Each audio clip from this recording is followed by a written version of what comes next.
ओम नमो भगवते वासुदेवाय। आप सभी का मेरे भक्ति लीला चैनल पर स्वागत है। मैं आज आपको लिए एक वीडियो लेकर वापस से उपस्थित हुई हूँ। आशा करती हूँ कि आप सभी को यह वीडियो पसंद आएगी। अगर आप लोगों को पसंद आती है तो लाइक शेयर और कमेंट ज़रूर कीजिएगा।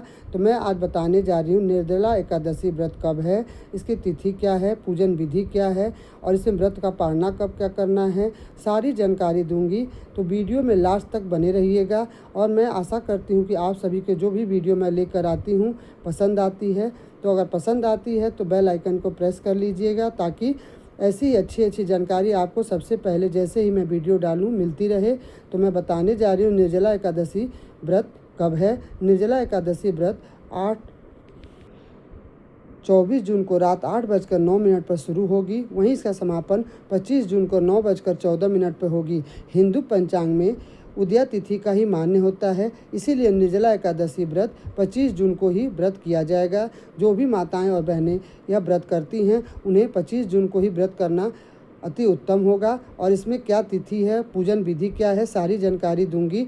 तो मैं बताने जा रही हूँ कि निर्जला एकादशी व्रत 25 जून को करने के लिए सबसे पहले माताएं और बहनें सुबह उठकर अपने घर कार्यों को समाप्त करके घर को शुद्ध और साफ करके गंगा जल से छिड़काव करें। फिर एक लकड़ी के चौकी या पाटे पर भगवान विष्णु की प्रतिमा रखें, लाल या पीला कपड़ा बिछाकर। वैसे तो भगवान विष्णु को अति प्रिय पीला ही होता है, तो इसीलिए उनके लिए पीला वस्त्र बिछाकर भगवान विष्णु और माता लक्ष्मी की पूजा करनी चाहिए, बिल्कुल विधि विधान के साथ।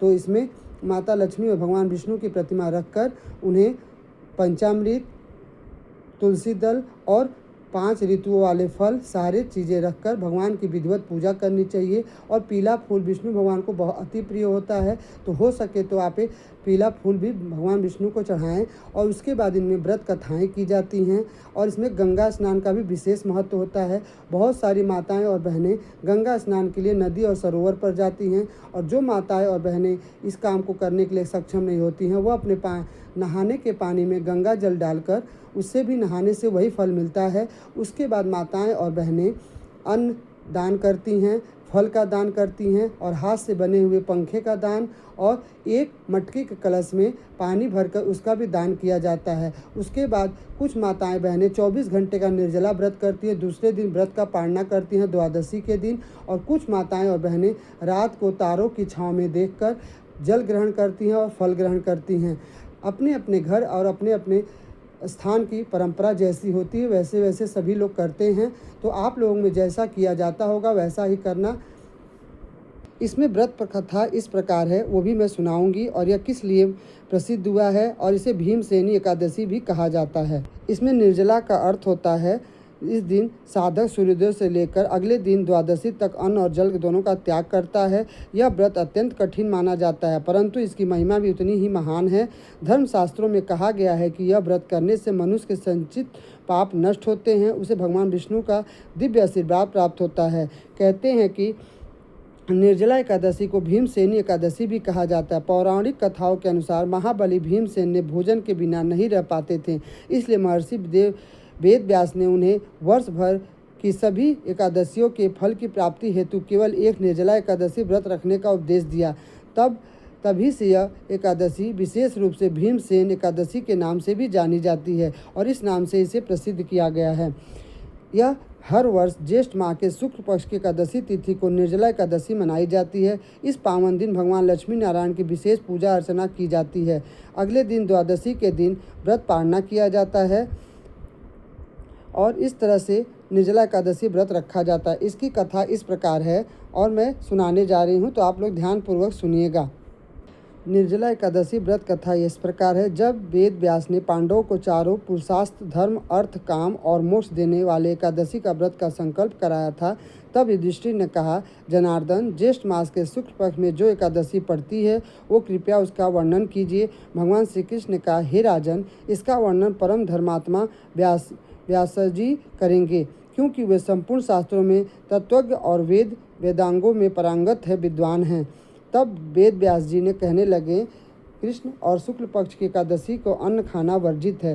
द्वादशी को स्नान करके पवित्र होकर फूलों से भगवान केशव की पूजा करें, फिर पहले ब्राह्मणों को भोजन कर देकर अंत में स्वयं भोजन करें। यह सुनकर भीमसेन ने बोले, परम बुद्धिमान पितामह, मेरी उत्तम बात सुनिए। राजा युधिष्ठिर, माता कुंती और द्रौपदी, अर्जुन, नकुल, सहदेव ये एकादशी को कभी भोजन नहीं करते थे तथा मुझसे भी हमेशा यही कहते थे, भीमसेन एकादशी को तुम भी न खाया करो, परंतु मैं उन लोगों से यही कहता था कि मुझसे भूख नहीं सही जाएगी। भीमसेन की बात सुनकर व्यास जी ने कहा, यदि तुम नरक को दूषित समझते हो और तुम्हें स्वर्गलोक की प्राप्ति, अभिष्ट और दानों की पक्ष की एकादशियों के दिनों भोजन नहीं करना है, तो भीमसेन वाले महाबुद्धिमान पितामह, मैं अपने आपके समान सच कहता हूँ, मुझसे एक बार भोजन करके भी व्रत नहीं किया जा सकता, तो फिर उपवास करके मैं कैसे रह सकता हूँ। मेरे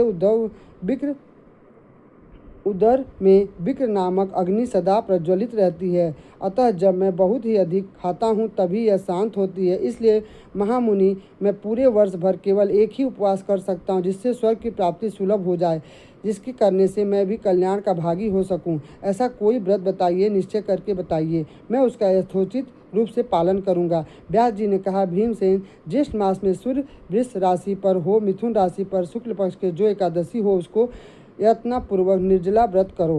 केवल कुल्ला या आचमन करने से लिए मुख में जल डाल सकते हो, उसको छोड़कर किसी प्रकार का जल विद्वान पुरुष मुख में न डाले, अन्यथा व्रत भंग हो जाता है। एकादशी को सूर्योदय से लेकर दूसरे दिन के सूर्योदय तक मनुष्य जल का त्याग करे तो यह व्रत पूर्ण होता है।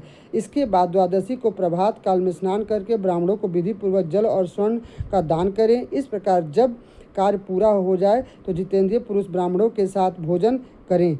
वर्ष भर में जितनी एकादशियाँ होती हैं उन सब का फल यह निर्जला एकादशी से मनुष्य को प्राप्त होता है, इससे तनिक भी संदेह नहीं है। शंख चक्र गदा धारण करने वाले भगवान केशव ने मुझसे कहा था कि यदि मानव सबको छोड़कर एकमात्र मेरी शरण में आ जाए और एकादशी को निराहार रहे तो वह सब पापों से छूट जाता है।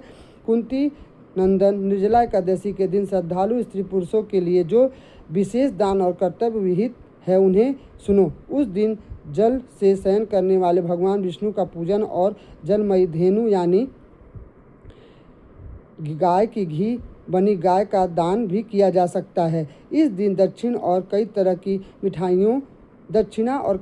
मिठाइयों से ब्राह्मणों को संतुष्ट करना चाहिए। उनके संतुष्ट होने पर श्रीहरि मोक्ष प्रदान करते हैं। जिन्होंने श्रीहरि की पूजा और रात्रि में जागरण करते हुए इस निर्जला एकादशी व्रत किया है, उन्हें अपने साथ ही बीती हुई 100 पीढ़ियों को और आने वाली 100 पीढ़ियों तक भगवान वासुदेव परम धाम में पहुंचा दिया है। निर्जला एकादशी के दिन अन्न, वस्त्र और गौ, जल, शैया, सुंदर आसन, कमंडल तथा छाता दान करने चाहिए। जो श्रेष्ठ सुपात्र ब्राह्मणों को जूता दान करते हैं वह सीने के विमान पर बैठकर स्वर्गलोक में प्रतिष्ठित होते हैं। जो इस एकादशी को महिमा को भक्ति पूर्वक सुनता अथवा उसका वर्णन करता है वह स्वर्गलोक में जाता है। चतुर्दशी युक्त अमावस्या को सूर्य ग्रहण के समय श्राद्ध करके मनुष्य जिस फल को प्राप्त करता है वही फल इस कथा को सुनने से मिलता है। इस प्रकार से भीमसेनी एकादशी व्रत की कथा थी। ज्येष्ठ मास में शुक्ल पक्ष की जो शुभ एकादशी होती है उनसे निर्जला व्रत करना चाहिए। उस दिन श्रेष्ठ ब्राह्मणों को शक्कर के साथ जल में घड़े में दान करने चाहिए। ऐसा करने से मनुष्य भगवान विष्णु के समीप पहुंचकर आनंद का अनुभव करता है। इसके बाद द्वादशी के दिन ब्राह्मणों को भोजन कराने के बाद स्वयं भोजन करे। इस प्रकार से निर्जला एकादशी व्रत पूर्ण होता है। और यह हमारी कहानी थी। आशा करती हूँ कि आप सभी को यह कहानी पसंद आई होगी। निर्जला एकादशी व्रत, भीमसेनी एकादशी व्रत। तब तक के लिए मिलते हैं नेक्स्ट वीडियो में। ओम नमो भगवते वासुदेवाय। धन्यवाद।